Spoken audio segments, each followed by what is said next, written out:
সুপ্রিয় শিক্ষার্থীরা, আশা করি তোমরা সকলে আল্লাহর রহমতে সুস্থ আছো, নিরাপদে আছো। তোমরা যারা অনার্স নিউ থার্ড ইয়ারের স্টুডেন্ট, তোমাদেরকে বলছি অপটিমাইজেশন কোর্সে ইন্ট্রোডাকশন টু লিনিয়ার প্রোগ্রামিং চ্যাপ্টারে আমরা ইতিমধ্যে 4টা ক্লাস করেছি। আমরা এই চ্যাপ্টারে যে অতীতে যা পড়েছি তা হলো কি, স্ল্যাক ভেরিয়েবলটা কাকে বলে, সারপ্লাস ভেরিয়েবল কাকে বলে, সেটা আমরা জেনেছি। এবং স্ট্যান্ডার্ড ফর্ম আমাদেরকে তৈরি করা আমি একটা প্রবলেমও তোমাদেরকে করিয়েছি। তাহলে আজকে প্রবলেমটা দেখো, আমি বোর্ডে লিখেছি linear program in standard form. কীভাবে আমরা একটা তোমার স্ট্যান্ডার্ড ফর্ম আমরা লিখি। তো দেখো এখানে আমি লিখেছি জ্যাট ম্যাক্সিমাইজেশন অর মিনিমাইজেশন, অর্থাৎ এটা হচ্ছে একটা অবজেক্টিভ ফাংশন। অবজেক্টিভ ফাংশনকে আমাদের কি করতে হবে, অপটিমাইজ ঘোষণা করতে হবে। অর্থাৎ অবজেক্টিভ ফাংশন ঘোষণা মানে আসলে অপটিমাইজ, সেটা হয়তো বা ফাংশনটাকে ম্যাক্সিমাইজ অথবা মিনিমাইজ। ম্যাক্সিমাইজ মানে হচ্ছে তোমার সর্বোচ্চ প্রফিট, আর মিনিমাইজ মানে হচ্ছে সর্বনিম্ন কস্ট। তারপরে দেখো আমি সাবজেক্ট টু কনস্ট্যান্টসগুলো লিখেছি এভাবে, যে a11x1 plus a12x2 plus up to a1nxn সমান b1।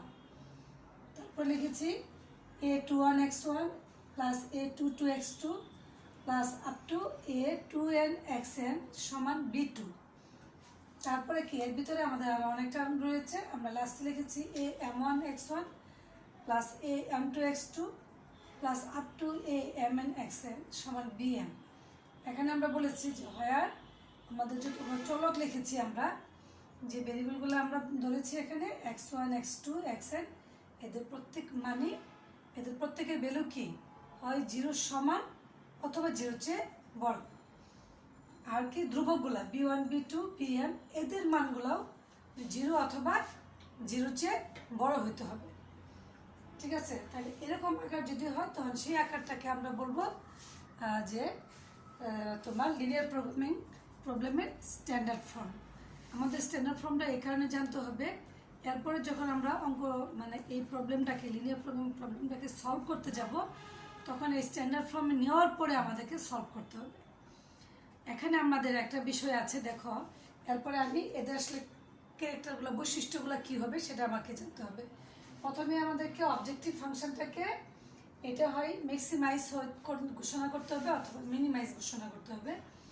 সাবজেক্ট টু কনস্ট্যান্টের বেলায় অর্থাৎ কনস্ট্যান্টসগুলো কী হতে হবে, সেই কনস্ট্যান্টসগুলো সবগুলোই ইকুয়েশন ফর্মে হতে হবে। শুধু কি যে এদের জন্য যে আমরা চলক নির্ধারণ করেছি x1 x2 up to xn, এই চলকগুলা অবশ্যই অঋণাত্মক হতে হবে।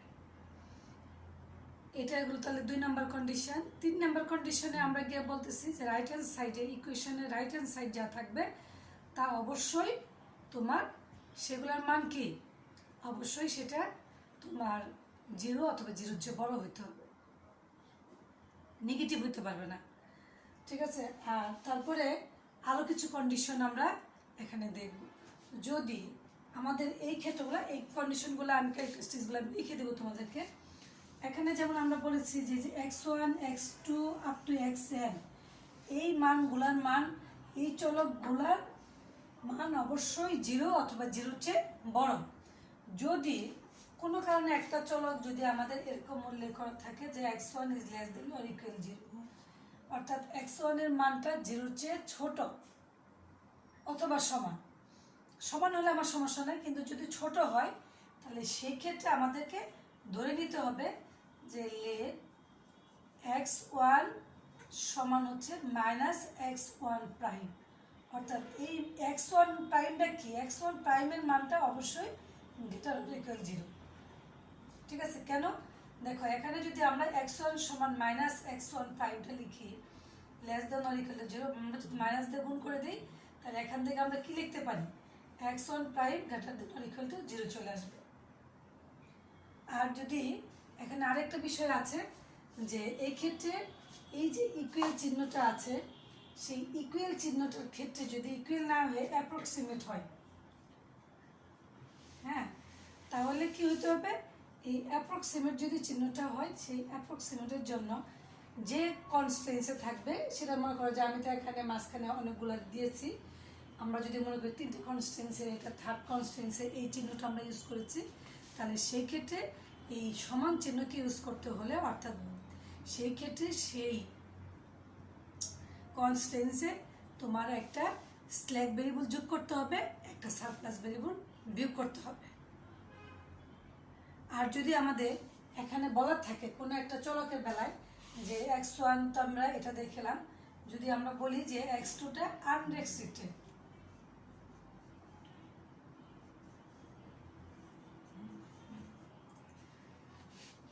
তাহলে সেক্ষেত্রে আনরেস্ট্রিক্টেড বাংলা হচ্ছে অপ্রতিহত।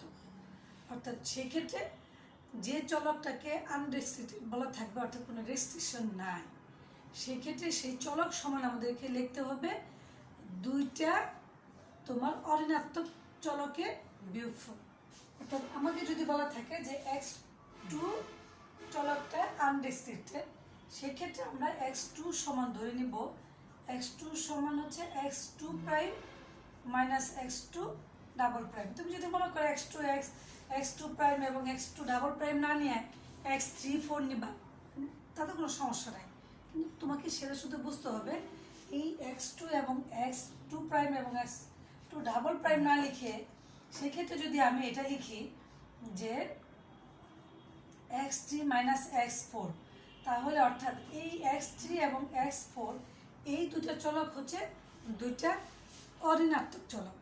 অর্থাৎ তাদের কন্ডিশনটা হয়তো এখানে যে x3 এবং x4 এদের মানগুলো অবশ্যই 0-র চেয়ে বড় অথবা সমান হতে হবে, ঠিক আছে। অর্থাৎ যে ভেরিয়েবলটাকে আনরেস্ট্রিক্টেড বলবে সেই ভেরিয়েবলটার সমান আমরা দুইটা অঋণাত্মক চলকের বিয়োগফলকে বুঝবো। আর যদি অ্যাপ্রক্সিমেট থাকে তাহলে সেই ক্ষেত্রে আমরা একটা স্ল্যাক ভেরিয়েবল যোগ করব এবং একটা সারপ্লাস ভেরিয়েবল বিয়োগ করব। আর যদি আমাদের অ্যাপ্রক্সিমেট ইকুয়েশন চিহ্নের পরিবর্তে অ্যাপ্রক্সিমেট চিহ্নটা থাকে, তাহলে সেই ক্ষেত্রে আমরা কি করব, তোমার অ্যাপ্রক্সিমেট হলে আমরা একটা স্ল্যাক ভেরিয়েবল যোগ করবো, একটা সারপ্লাস ভেরিয়েবল বিয়োগ করব। আর যদি এই তোমার কোনো একটা চলকের মান যদি দেওয়া থাকে যে লেস দেন অর ইকুয়াল 0, তাহলে সেই চলক সমান অন্য আরেকটা চলক ধরে নিব, সেটা নেগেটিভ, কিন্তু আমাদের শর্ত থাকবে সেই চলকের মানটা হবে গ্রেটার অর ইকুয়াল 0, ঠিক আছে। তাহলে আমি এখন তোমাদেরকে আমি কিন্তু যেহেতু বোর্ডটা ছোট, তোমাদেরকে আমি এখন আর এটা তোমাদের কাছে তোমাদের মেমোরিতে থাকবে, আমি শুধু এখন বৈশিষ্ট্যগুলো আমি তোমাদেরকে লিখে দেব, ঠিক আছে। দেখো আমি এখানে লিখেছি the standard form of linear LPP, মানে হচ্ছে linear programming problem, has the following characteristics. অর্থাৎ স্ট্যান্ডার্ড ফর্ম লিখতে গেলে তার বৈশিষ্ট্যগুলো কী হতে হবে। প্রথমে আমরা বলছি the objective function is to be maximisation or minimisation type. আমরা যে অবজেক্টিভ ফাংশনটাকে আমরা লিখব, সেই অবজেক্টিভ ফাংশনকে আমরা বলছি সাধারণত আমাদের দেশের বইগুলোতে জেড দ্বারা প্রকাশ করছে। সেই জেডের সাথে আমরা কি লিখে নেব, জেড ম্যাক্সিমাইজেশন অথবা মিনিমাইজেশন। ম্যাক্সিমাইজেশন মানে হচ্ছে যে তোমার সর্বোচ্চ প্রফিট বোঝাবো, আর মিনিমাইজেশন হলে আমরা বোঝাবো সর্বনিম্ন কস্ট। তারপর দেখো 2 নম্বর বলেছে অল কনস্ট্যান্টস, অর্থাৎ সকল শর্তগুলো আর express in the form of equations, অর্থাৎ সকল কন্ডিশনগুলোকে আমরা সমীকরণ আকারে লিখব, except for the non negative restriction. অর্থাৎ আমাদের কি ব্যতীত, অর্থাৎ যে কন্ডিশনগুলো আমাদের অঋণাত্মক সেই কন্ডিশনগুলো ব্যতীত। এখানে আমরা বলছি the right hand side of is constant equation is non negative. অর্থাৎ আমরা যে কনস্ট্যান্টগুলোকে ইকুয়েশন আকারে লিখবো তার যে রাইট হ্যান্ড সাইড সেটা কখনোই অঋণাত্মক হতে পারবে না। তারপর আমরা বলছি অল ভেরিয়েবলস আর নন নেগেটিভ। অর্থাৎ এই যে আমরা নন নেগেটিভ রেস্ট্রিকশন বলছি, সেক্ষেত্রে কি আমাদের চলকগুলো, আমরা তো বলছি লিনিয়ার প্রোগ্রামের প্রথম কন্ডিশনই হচ্ছে যে তার চলকগুলোর মান সবসময় কি অঋণাত্মক, গ্রেটার দেন অর ইকুয়াল 0।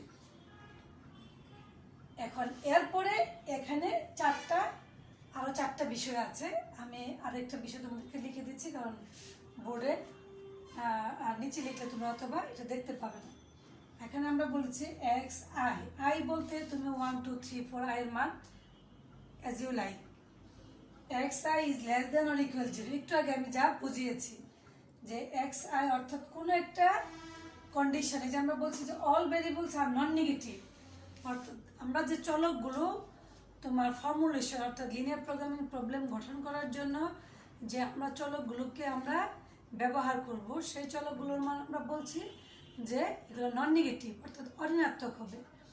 কিন্তু এখানে আমরা বলছি যদি if x I less than or equal 0, I বলতে তুমি আই এর মান 1 2 3 আপ টু যে কোনো একটা কিছু ধরে নাও। যদি আমরা এটা ধরে নিই যে এখানে এক্স 2 এর মানটাই less than or equal to 0 ধরেছি, একটু আগে আমি যা তোমাদেরকে বুঝিয়েছি সেটা হলো যে এক্স 2 এর মানটা যদি less than or equal to 0 এরকমটা যদি আমি তোমার বেলায় অঙ্কে বলে দিলাম, সেক্ষেত্রে তাহলে তুমি কী করবা? সেক্ষেত্রে তোমার করণীয় হচ্ছে যে দেন পোর্ট, সেক্ষেত্রে এক্স আই সমান বলেছি মাইনাস এক্স আই প্রাইম, অর্থাৎ আমি যদি এই কন্ডিশনটা লিখি তাহলে সেক্ষেত্রে তুমি ধরে নিবা যে এক্স 2 সমান মাইনাস এক্স 2 প্রাইম। এক্স 2 প্রাইমের মানটা কি? এক্স 2 প্রাইমের মানটা সে আবার নন নেগেটিভ ভেরিয়েবল, ঠিক আছে? এখানে থাকবে যে এক্স 2 প্রাইম তার মানটা গ্রেটার অর ইকুয়াল 0।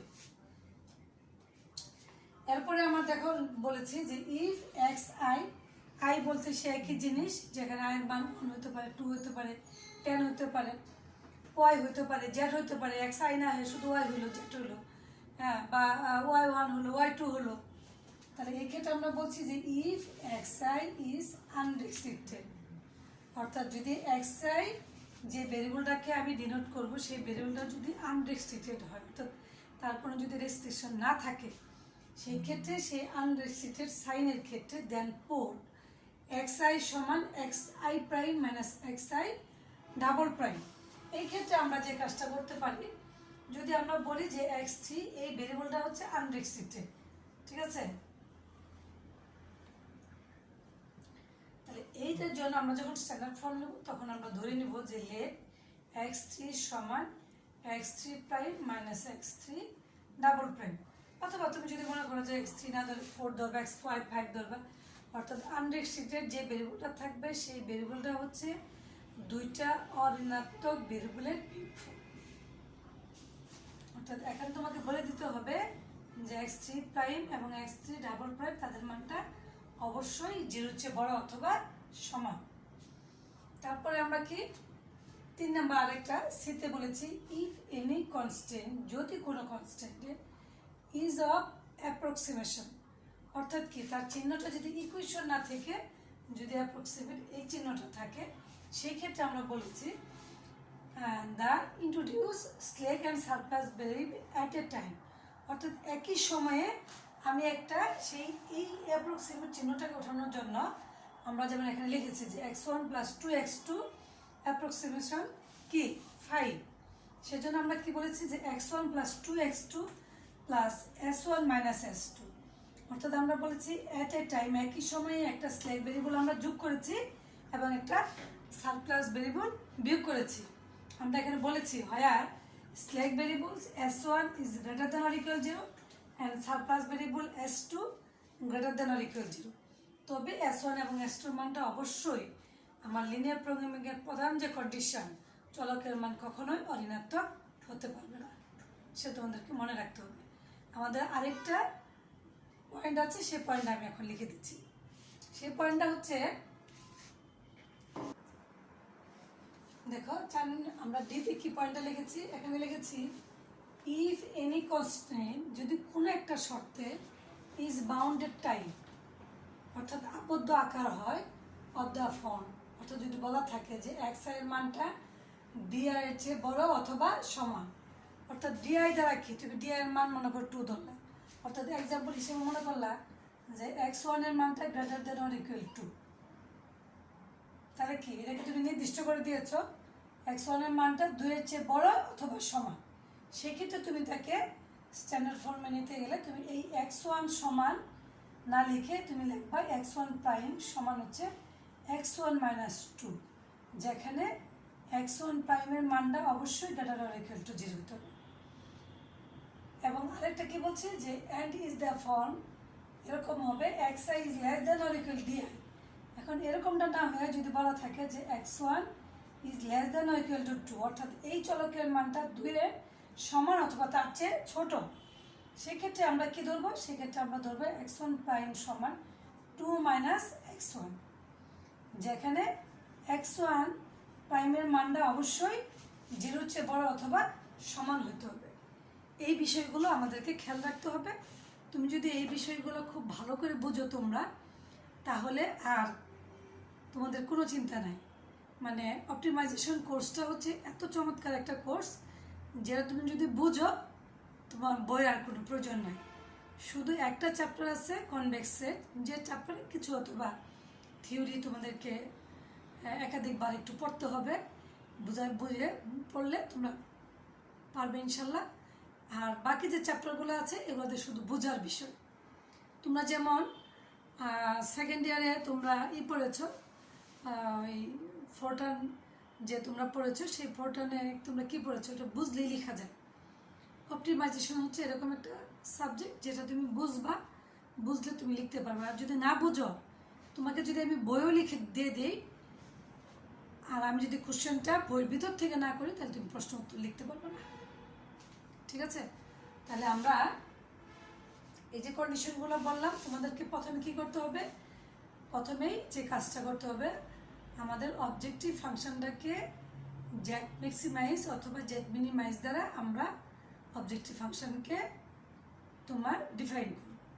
তারপর কনস্ট্যান্সের বেলায় আমরা বলছি সকল কনস্ট্যান্সকে আমরা ইকুয়েশন আকারে লিখব। তবে আমাদের যে নন নেগেটিভ রেস্ট্রিকশনগুলো আছে সেগুলো ব্যতীত। নন নেগেটিভ রেস্ট্রিকশন বলতে আমরা এই যে বিষয়গুলো এখানে লিখেছি, এগুলো হচ্ছে নন নেগেটিভ রেস্ট্রিকশন, সেগুলো আমাদেরকে মনে রাখতে হবে। তারপরে আমরা বলছি চলকগুলোর মান অবশ্যই কি গ্রেটার অর ইকুয়াল 0, যেটা আমরা একটু আগে বললাম নন নেগেটিভ রেস্ট্রিকশন। তারপরে আমরা বলছি যে রাইট হ্যান্ড সাইড, ইকুয়েশনের রাইট হ্যান্ড সাইডে যে ধ্রুবকটা থাকবে সেই ধ্রুবকটা অবশ্যই অঋণাত্মক হতে হবে। তারপরে আমরা কি বলছি? যদি কোনো একটা চলকের মান 0-র চেয়ে ছোট অথবা সমান হয়, সেক্ষেত্রে, কারণ আমাদের লিনিয়ার প্রোগ্রামিংয়ের প্রধান কন্ডিশনই হচ্ছে চলকগুলোর মান গ্রেটার অর ইকুয়াল টু 0। ঠিক আছে? যেটাকে আমি একাধিকবার তোমাদের সাথে আমার ক্লাস, তোমরা যদি আমার ক্লাসটা, যারা আমার ক্লাসে আজকে উপস্থিত হয়েছ, তারা আমার ক্লাসটা যারা বুঝবা তারা হলো ধনাত্মক দিকে আছো, পজিটিভ। যারা বুঝলে না তারা নেগেটিভে আছো। কিন্তু যারা 0-তে আছো আর যারা আসে নাই, তাদের তো এখানে কোনো পজিটিভ হওয়ার কোনো সুযোগই নাই। তো সেক্ষেত্রে আমাদের চলকগুলোকে অবশ্যই, যদি আমি লিনিয়ার প্রোগ্রামিং মানে ফর্মুলেশন গঠন না করি, তাহলে তো আমার চলকের প্রয়োজন পড়বে না। তো সেক্ষেত্রে চলকের মানটা যদি কোনো কারণে less than or equal to 0 হয়, সেক্ষেত্রে আমরা কী করবো? সেক্ষেত্রে আমরা ধরে নিব, একটু আগে আমি যা লিখে দিয়েছি সেটাতে আমরা ধরে নিব যে x3টা সমান হচ্ছে মাইনাস x3 প্রাইম, যেখানে x3 প্রাইমের মানটা অবশ্যই গ্রেটার অর ইকুয়াল টু 0। আরেকটা প্রবলেম লিখেছি আমরা কি, x4 ইজ আনরেস্ট্রিক্টেড ইনসাইড। যখন আনরেস্ট্রিক্টেড কথাটা যে চলকের সাথে থাকবে, তার অর্থ হচ্ছে সেই চলকটা হচ্ছে দুইটা অঋণাত্মক চলকের পার্থক্য। অর্থাৎ আমরা যদি x4 ধরি, তাহলে আমরা বলতে পারি x4 সমান হচ্ছে x4 প্রাইম এবং x4 ডাবল প্রাইম, যেখানে x4 প্রাইম এবং x4 ডাবল প্রাইমের মান গ্রেটার অর ইকুয়াল টু 0 হবে। অথবা তুমি যদি এটা না লেখো, লিখতে পারো x5 মাইনাস x6, যেটাকে তুমি লিখবা যে x5 এবং x6 গ্রেটার অর ইকুয়াল 0। আর অ্যাপ্রক্সিমেশনটা, এই কন্ডিশনটা আমি এখানে রাখি নাই, সেটা আমরা নেক্সট ক্লাসে পড়ব। আজকে তাহলে আমি এই প্রবলেমটা তোমাদেরকে আমি সলভ করে দিচ্ছি। তবে দেখো, আমরা যে মিনিমাইজেশন লিখেছি, এখানে আমি ম্যাক্সিমাইজেশনও লিখতে পারতাম। আমরা যখন এই লিনিয়ার প্রোগ্রামিং প্রবলেমটাকে আমরা সলভ করতে যাব, তখন আমরা যে কোনো একটা নিয়মে পড়ব। হয় সকল অবজেক্টিভ ফাংশনকে ম্যাক্সিমাইজ করে নিব, নাহলে সকল অবজেক্টিভ ফাংশনকে আমরা ম্যাক্সিমাইজ থাকলে মিনিমাইজ করে নিব, অথবা মিনিমাইজ থাকলে ম্যাক্সিমাইজ করে নিব। যেহেতু ম্যাক্সিমাইজ কথাটা আগে, সেই জন্য আমি যে নিয়মটা ফলো করি সেটা হচ্ছে সকল মিনিমাইজেশন অবজেক্টিভ ফাংশনকে ম্যাক্সিমাইজেশন হিসাবে আমরা পরিবর্তন করব। পরিবর্তন করার নিয়মটা হচ্ছে, সিস্টেমটা হচ্ছে যে মিনিমাইজেশন যে অবজেক্টিভ ফাংশনটা থাকবে তাকে একটা মাইনাস দ্বারা গুণ করলে সেই অবজেক্টিভ ফাংশনটা হয়ে যাবে ম্যাক্সিমাইজেশন। তাহলে সেই ক্ষেত্রে কি, জেডটাকে যখন আমি মিনিমাইজেশন আছে তখন আমি যদি আবার জেডটাই ম্যাক্সিমাইজেশন লিখি তাহলে সেটা হবে না। তখন কি, এই জেডটারও একটা আকারে পরিবর্তন আসবে, তখন আমি জেডটাকে জেড স্টার দ্বারা প্রকাশ করব। খুব ভালোভাবে একটু খেয়াল করব।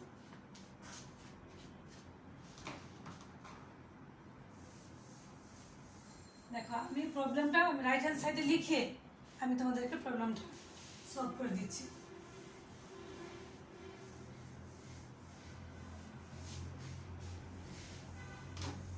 আচ্ছা, এখানে লিখে আমাদের একটু ভাষাগত একটু লেখা লিখতে হবে, যে ভাষা তুমি একবার দেখলেই একবার পড়লেই তুমি পারবে। আমরা সলিউশন করতে গিয়া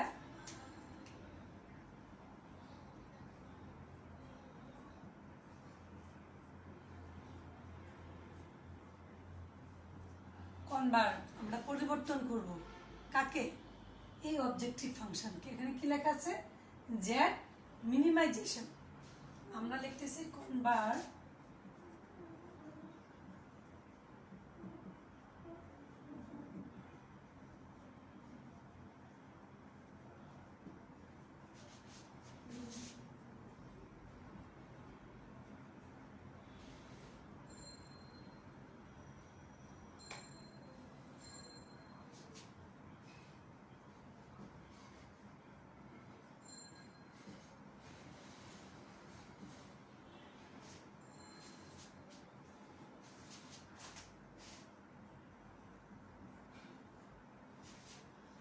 তাহলে আমরা কি বলবো, যে কনভার্ট দ্য অবজেক্টিভ ফাংশন, এই অবজেক্টিভ ফাংশনকে কনভার্ট করব। এখানে কি আছে, এটা হলো মিনিমাইজেশন, সরি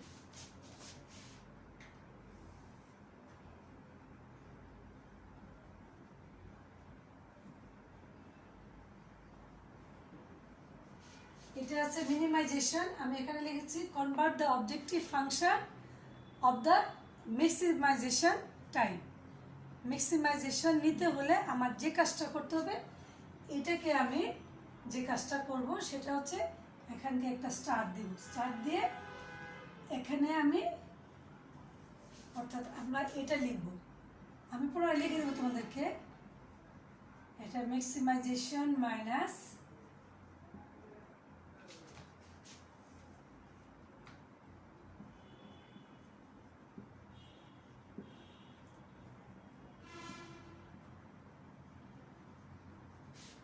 কি লিখেছি, যে convert the objective function of the maximisation type. আমাদের কি করতে হবে, আমরা এই মিনিমাইজেশন যেটা ছিল তাকে আমরা ম্যাক্সিমাইজেশন টাইপে নিয়ে যাব, পরিবর্তন করব। পরিবর্তন করলে কি হয়ে যাবে, এই জেডটাকে আমি জেড স্টার দ্বারা প্রকাশ করছি, এখানে লিখেছি মিনিমাইজেশন জায়গায় লিখেছি ম্যাক্সিমাইজেশন। তাহলে স্বাভাবিকভাবে এখানে কি হবে, এখানটাতে এই চিহ্নটা পুরোটা একটা মাইনাস দ্বারা গুণ হবে, অর্থাৎ এটাকে আমি একটা মাইনাস দ্বারা এইভাবে গুণ করব, তাহলে সে ম্যাক্সিমাইজেশন হয়ে যাবে। ঠিক আছে, এখন দেখো, একটু আগে যে আমরা বৈশিষ্ট্যগুলো লিখেছি, সে বৈশিষ্ট্য আমরা কি বলেছি, যে রাইট হ্যান্ড সাইড ধ্রুবকে কখনোই অঋণাত্মক হতে পারবে না। তাহলে আমাদের কি, প্রথম কনস্ট্যান্সে রাইট হ্যান্ড সাইড আছে -2। তাহলে এই ক্ষেত্রে আমরা কি করব,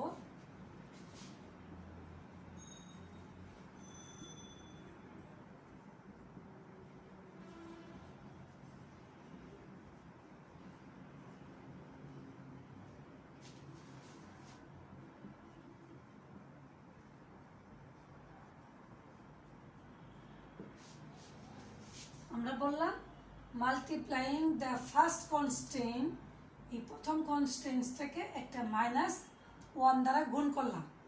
তাহলে -1 দ্বারা গুণ করলে কি হবে, এটার আগে একটা মাইনাস হবে, এটা প্লাস হয়ে যাবে। ঠিক আছে, তাহলে এটা প্লাস হয়ে গেল। আচ্ছা, এইবার আমরা কি বলেছি দেখো, এবার আমরা বলেছি x1 x2 এর মান গ্রেটার অর ইকুয়াল 0। এখানে কি বলেছি x3 less than or equal to 0।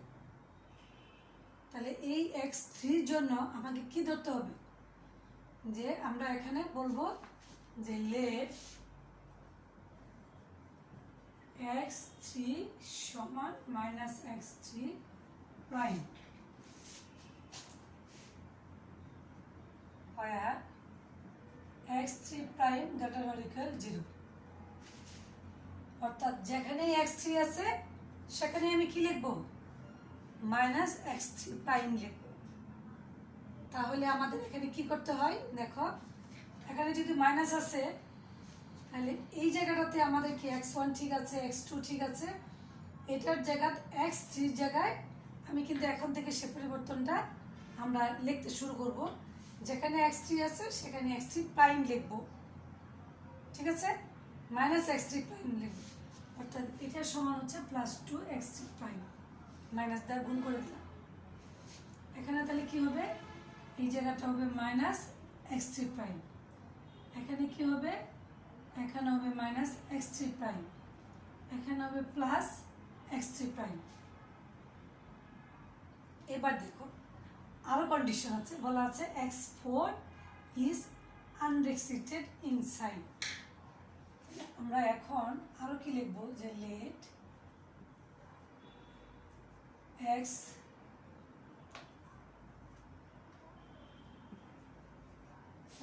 সমান x4 prime minus x4 double prime. আমরা একটু আগে বলেছি যে ভেরিয়েবলটাকে আনরেস্ট্রিক্টেড বলবো, সেই ভেরিয়েবলটা হচ্ছে দুটো অঋণাত্মক চলকের কি পার্থক্য, বিয়োগফল। এখানে লিখবো হোয়ার x4 প্রাইম এবং x4 double prime greater than or equal 0। চলে গেল।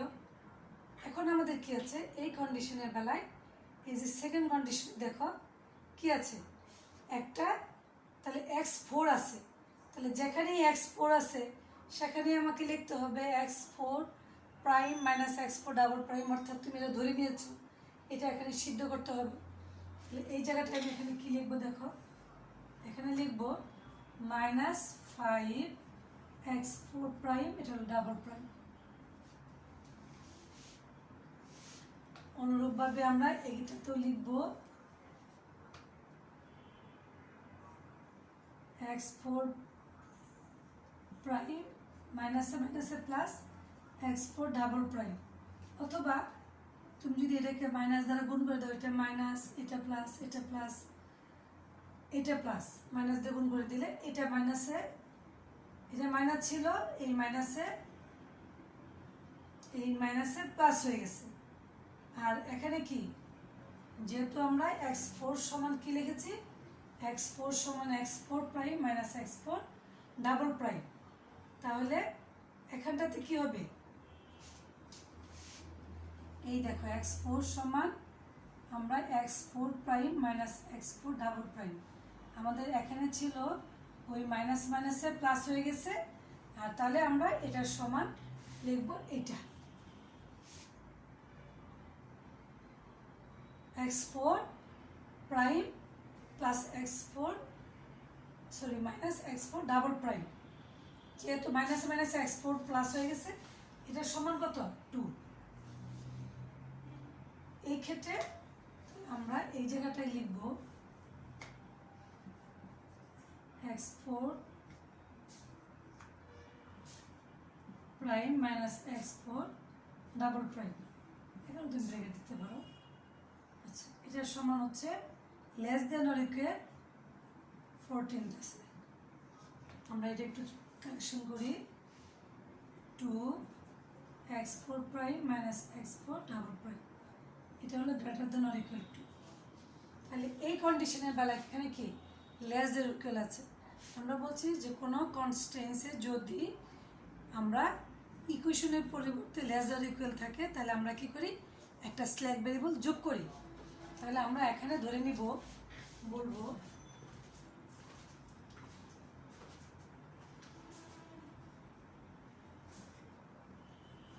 introducing the slack and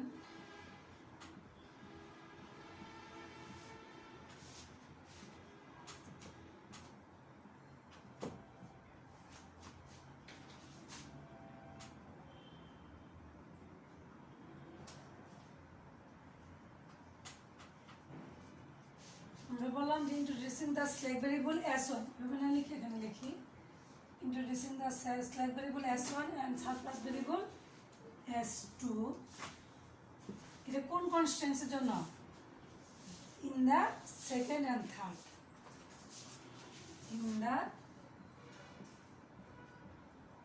second and third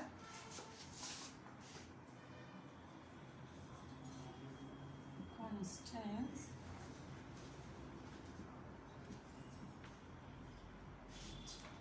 না লেখা চলে তাহলে আমরা এদের পরিচয়টা দিয়ে নিলাম প্রথমে আমরা বলছি যে আমাদের অবজেক্টিভ ফাংশনটা ছিল মিনিমাইজেশন তাকে আমরা কনভার্ট করে ম্যাক্সিমাইজেশনে নিয়েছি এটা ছিল জেড প্রাইম দ্বারা আমরা ম্যাক্সিমাইজেশনকে ডিফাইন করেছি এবং মিনিমাইজেশন থেকে ম্যাক্সিমাইজেশন যেতে হলে যে অবজেক্টিভ ফাংশনটা ছিল তাকে একটা মাইনাস দ্বারা গুণ করেছি তারপর আমরা কনস্ট্যান্সি গেছি কনস্ট্যান্সি গিয়ে দেখেছি আমাদের এখানে রাইট হ্যান্ড সাইডে কী ছিল -2 ছিল সেই কারণে আমরা এখানে লিখেছি multiplying the first constant by -1 কারণ আমাদের কন্ডিশনে ক্যারেক্টারিস্টিক্সের বৈশিষ্ট্য হলো অর্থাৎ ক্যারেক্টারিস্টিক্সগুলো কী হবে যে রাইট হ্যান্ড সাইড কখনোই অঋণাত্মক হতে পারবে না যেহেতু অঋণাত্মক তাকে আমরা মাইনাস দ্বারা ধনাত্মক করে নিয়েছি মাইনাস দ্বারা আমরা গুণ করেছি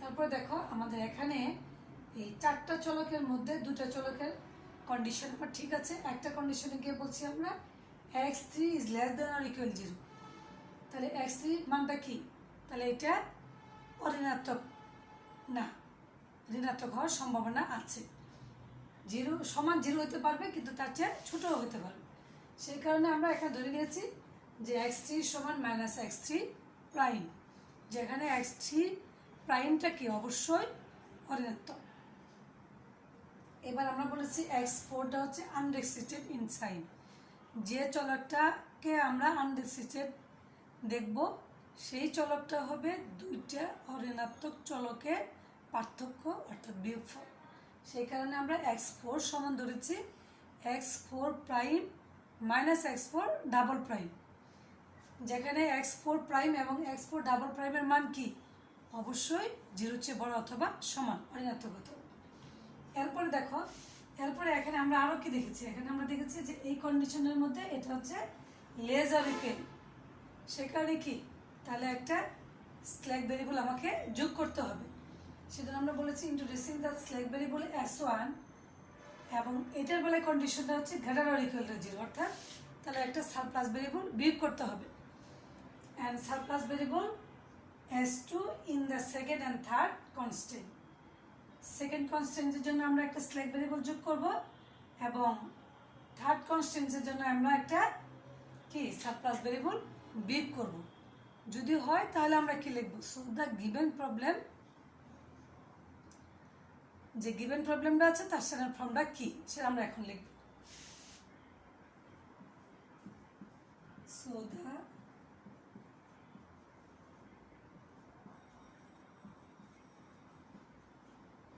আমি এটা মুছে দেই সো দ্য স্ট্যান্ডার্ড ফর্ম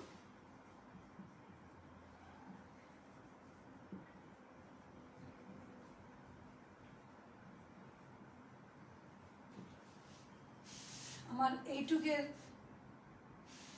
কথাকে তোমরা বুঝেছো আমরা বলেছি অবজেক্টিভ ফাংশনটার মিনিমাইজেশন থাকলে তাকে আমরা ম্যাক্সিমাইজেশন হিসেবে কনভার্ট করব কনভার্ট করতে গেলে জেড থাকলে জেডটাকে আমরা জেড প্রাইম দেওয়া লিখে তাকে ম্যাক্সিমাইজেশন ঘোষণা করব অর্থাৎ মিনিমাইজেশন যে অবজেক্টিভ ফাংশনটা ছিল তাকে আমরা একটা মাইনাস দেয় কিন্তু আমাকে গুণ করতে হবে কনস্ট্যান্সের বেলায় আমরা বলেছি রাইট হ্যান্ড সাইডে যদি কোনো ধ্রুবক তোমার নেগেটিভ থাকে তাহলে তাকে অঋণাত্মক ঘোষণা করতে হবে অঋণাত্মকের জন্য তাহলে কী করতে হবে একটা মাইনাস দ্বারা আমরা সেই কনস্ট্যান্সটাকে গুণ করে দেব। তারপরে আমরা বলেছি যে কোনো চলক যদি less than or equal to 0 হয় তার সেই চলক সমান অন্য আরেকটা চলক ধরে নেব, সেটা কি, সেটা মাইনাস, যেহেতু এটা less than or equal to 0 তাহলে সেটা সমান যেমন x3 সমান less than or equal to 0। আমি এটাকে ইচ্ছা করে লিখেছি মাইনাস x3 প্রাইম, তুমি ইচ্ছা করলে x4 লিখতে পারতা, x5 লিখতে পারতা, দিয়ে আমরা লিখেছি এবং বলেছি যে x3 প্রাইমের মানটা অবশ্যই গ্রেটার অর ইকুয়াল টু 0।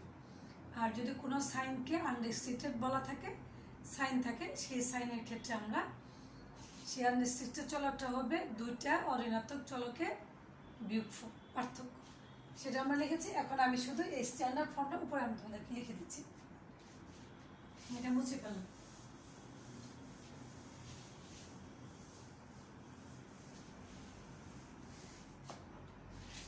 দেখো এখানে আমরা লিখেছি যে ম্যাক্সিমাইজেশন, এই মাইনাস দিয়ে আমি সবাইকে গুণ করে দিব, 3x1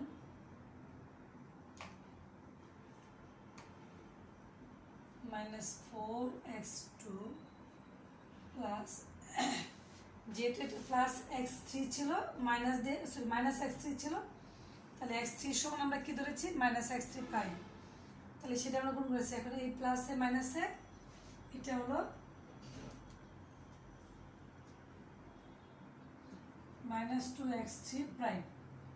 এবার এটাতে যদি আমরা গুণ করে দিই minus 5x4 prime minus x4 double prime. আর কি করতে হবে এখন, অবজেক্টিভ ফাংশনগুলো তোমরা যে কাজটা করবা যখন আমরা আসলে এই লিনিয়ার প্রবলেমটাকে সলভ করব, তখন দেখবা যে আমরা ছক আঁকবো বা টেবিল আঁকবো, সেই টেবিলে দেখবা যে এই যে চলকগুলো থাকে সবগুলো চলকে আমার অবজেক্টিভ ফাংশনে প্রয়োজন পড়ে। সেই কারণে আমাদের কি, আমরা এখানে S1 এবং S2 দুটো চলক অতিরিক্ত আমরা পেয়েছি, সেই কারণে, কারণ x3 পরিবর্তে x3 প্রাইম ধরেছি, x4 এর সমান ধরেছি x4 prime minus x4 double prime, সেটাও আমরা এখানে ইনক্লুড করেছি। তাহলে এখানে কি এই সেকেন্ড এবং থার্ডের জন্য কনস্ট্যান্সের জন্য একটা স্ল্যাক এবং একটা সারপ্লাস ভেরিয়েবল লিখছি। যেহেতু এই স্ল্যাক এবং সারপ্লাস ভেরিয়েবল আমরা উপর লিখতে চাচ্ছি, সেহেতু তাদের সবগুলো কী হবে, সবই শূন্য হবে, 0 ইন্টু S1 0 ইন্টু S2। কেউ যদি মনে করে এটা লিখবে না, না লিখলে কোনো সমস্যা নাই। দেখো সাবজেক্ট টু কনস্ট্যান্স, এটার বেলায় আমরা মাইনাস 4x1 প্লাস x2, আর এটাতে একবার মাইনাস দিয়ে তখন গুণ করে ফেলেছি যেহেতু x3 প্রাইম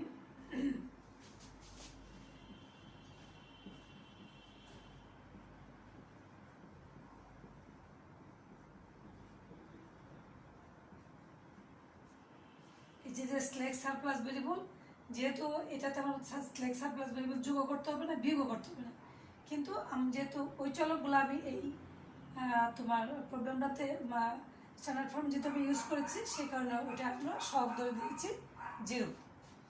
আচ্ছা দেখো এটা এখন সেকেন্ড x1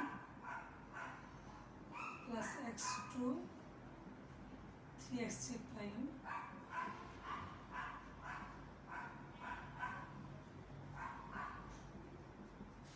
এটা বলে কি একটা স্ল্যাক ভেরিয়েবল যোগ করব, তাহলে এটা প্লাস 0 ইন্টু S2 সমান হচ্ছে 40। এবার minus 2x1 3x2 x3 prime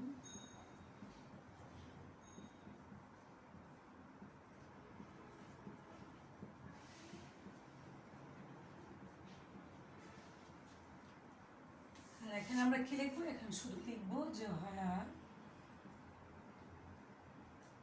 x1 x2 x3 prime x4 prime x4 double prime S1 S2 এই প্রত্যেকটা চলকের মান greater than or equal to 0। তাহলে আমি নিচেরটা মুছে ফেললাম, না মুছলে এটাই আমাদের আনসার, আমরা স্ট্যান্ডার্ড ফর্ম তৈরি করে ফেলছি। তোমরা ক্লাসটা খুব মনোযোগ সহকারে বুঝতে চেষ্টা করবা। আমি আগামী ক্লাসে তোমাদেরকে এরকম আরও 2টা বা 3টা প্রবলেম করাবো, তারপর আমরা নেক্সট চ্যাপ্টারে যাব। তাহলে আজকে এই পর্যন্তই থাক। তোমরা সবাই ভালো থাকো, সুস্থ থেকো। আল্লাহ হাফিজ।